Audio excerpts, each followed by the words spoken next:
अस्सलामुअलैकुम ख्वातीन व हजरात, आज एक और अहम वीडियो लेके मैं आपकी खिदमत में हाजिर हूँ।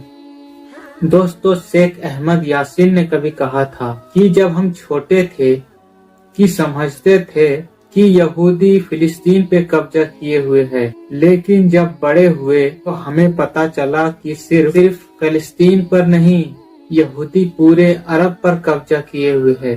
दोस्तों, इस्लाम की शुरुआत मुब्तदा अरब की सरजमीन से हुई। उसी जमीन से ये पैगाम अल्लाह के रसूल सल्लल्लाहु अलैहि वसल्लम दुनिया को सुनाया कि शराब हराम है, और ये सुनते ही अल्लाह रसूल पर जान देने वाले लोग शराब से तौबा कर लिया और अपने घरों में सालों से रखी कीमती शराबों को नाली में बहा दिया। हमें कुरान शरीयत उसी सरजमीन से मिला। ये अल्लाह की चुनी हुई सरजमीन है।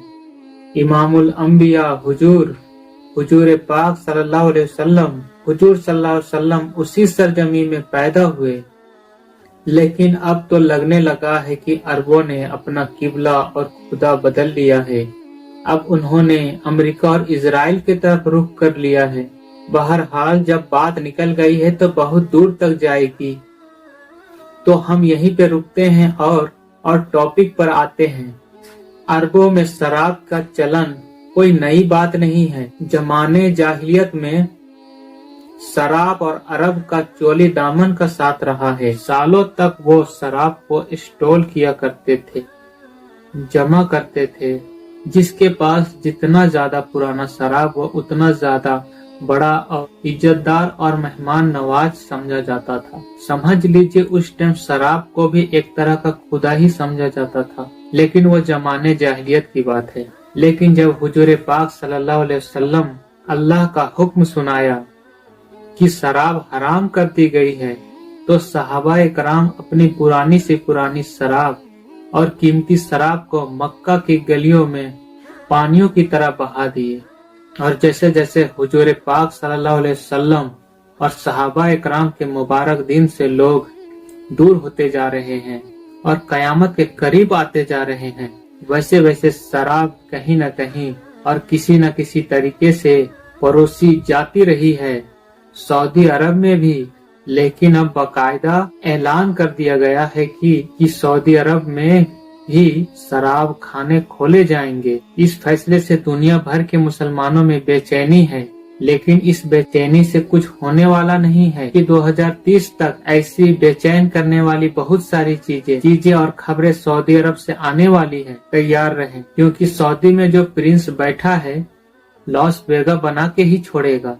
वैसे तो मैं आपको बता दूं कि 1951 तक यानी 1951 तक ये शराब वाला सिलसिला किसी न किसी तरह से सऊदी अरब में चल ही रहा था। लेकिन थोड़ा था, लेकिन सिलसिला था। लेकिन फिर 1951 में सऊदी में एक ऐसा वाकया हुआ जिसकी वजह से शराब पर मुकम्मल पाबंदी हो गई। 16 नवंबर 1951 में जब जद्दा में, सऊदी अरब के जद्दा में ब्रिटेन के सिरल उस्मान ने अपने घर में एक पार्टी का इत्तिमाम किया। उस पार्टी में बुलाए गए बहुत सारे अफराद के अलावा मेहमानों में सऊदी अरब के शाह अब्दुल अजीज बिन अब्दुल रहमान यानी आले सऊद के 19 साला बेटे मिस्री अब्दुल अजीज भी मौजूद। पार्टी के दौरान मेहमानों के लिए शराब का भी इंतजाम किया गया था। शाह अब्दुल अजीज के बेटे भी पीने वालों में शामिल थे। मिस्र बिन अजीज अपने पीने की अजीज पूरी कर चुके थे,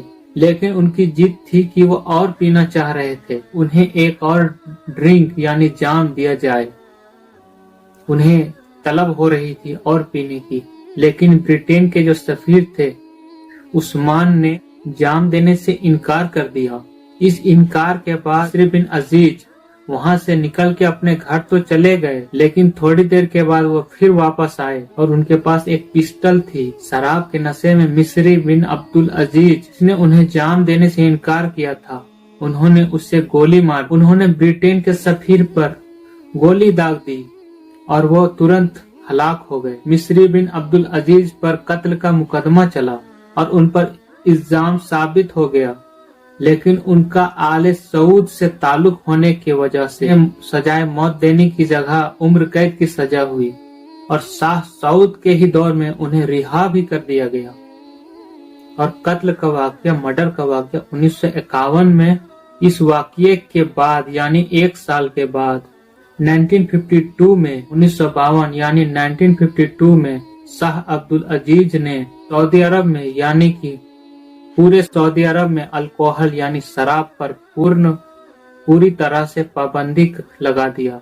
मजहब इस्लाम में शराब हराम है और अरब में भी हराम था, लेकिन इस कत्ल के वाकये के बाद पेश आने से पहले वहां की सऊदी पुलिस भी शराब पर बिल्कुल भी ध्यान नहीं देती थी कि लोग शराब पी रहे हैं, चोरी चुपके ही सही।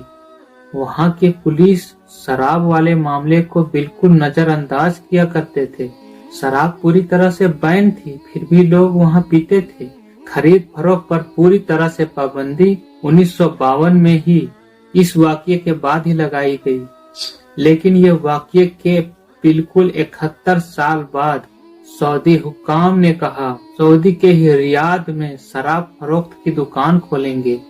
लेकिन हुक्काम का हालांकि ये कहना है कि इस दुकानों से शराब की फरोख्त सिर्फ सऊदी अरब में रहने वाले गैर मुस्लिमों को ही दिया जाएगा, जो कि बाहर देशों से काम करने के लिए आए हुए हैं या फिर इससे आए हुए सफीर या एम्बेसडर हैं। जैसे कि कुछ लोग सरकारी लोग होते हैं, नॉन मुस्लिम होते हैं, सिर्फ उनके लिए ही खोला जा रहा है। लेकिन ये कब तक रहेगा? कुछ सालों तक, कुछ महीनों तक। उसके बाद अगला हुक्म आएगा और तमाम सऊदी अरब के लोगों के लिए वो दुकानें चालू हो जाएंगी और धीरे धीरे ऐसे शराब आम हो जाएगी वहां भी। और ये ताजुब की बात नहीं होगी, क्योंकि 2030 तक पूरे सऊदी अरब को टूरिज्म बनाने का उनका पूरा प्रोग्राम है, प्लान है। हम सिर्फ दुआ कर सकते हैं कि अल्लाह सबकी हिफाजत फरमा, मुकद्दस सरजमी की हिफाजत फरमा। ऐसे हकाम जो इस्लाम और शरीयत के खिलाफ हैं, उससे सबकी हिफाजत फरमा और ईमान वालों की खास तौर पर हिफाजत फरमा। ये मालूमात थी जो मैं आपको देना चाह रहा था। उम्मीद करता हूँ कि आपको इस वीडियो से बहुत कुछ सीखने को मिला होगा। अगर आपको ये वीडियो पसंद आए तो इसे जरूर शेयर करें और हमारे चैनल को सब्सक्राइब करना भी बिल्कुल भी ना भूलें। तब तक के लिए मेरे लिए, पूरी उम्मत के लिए दुआ जरूर करें और पूरे मानवता के लिए भी दुआ करें और हमारे प्यारे मुल्क भारत के लिए दुआ करें। यहाँ के अमन, शांति और उन्नति के लिए दुआ करें। हमारे देश के लिए खूब दुआएं करें। अस्सलामु अलैकुम व रहमतुल्लाहि व बरकातहू।